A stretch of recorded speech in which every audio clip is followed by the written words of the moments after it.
Realmente, cando unha persona se decide a escribir non sabe cando é. No meu caso, pois, desde moi noviño, penso tamén que unha persoa escribe cando lê moito.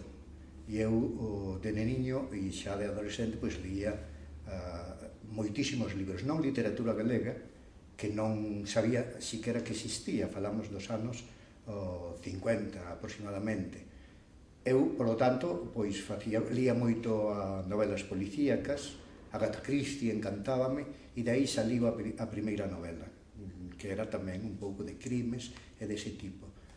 Despois, cando empecé o bacharelato en Monforte, na miña cidade natal, resulta que cadrei co profesor de literatura, que era Manuel María. E Manuel María, pois, viu moito as redaccións, os exercicios que facíamos, pois nesas clases de literatura, por certo que recordamos todos os monfortinos con moito cariño, e empezou xa a ter unha certa amizade conmigo.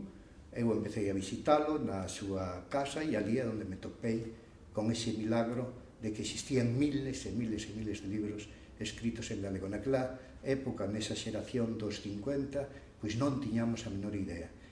E os primeiros concursos literarios que eran Minerva en Santiago de Compostela, cando eu era moi noviño, pois xa Manuel fixe unha selección de poemas que eu pois construía, e aí empezou realmente toda a aventura. É dicir, que máis que nada a aventura da miña escrita é responsabilidade prácticamente de Manuel María, e sobre todo a escrita en galego, ou sea, que foi a Conciencia naquele momento, que despois se consolidou en Madrid, con outro contraste importante, que é onde xa definitivamente eu paso a escribir estrictamente en galego.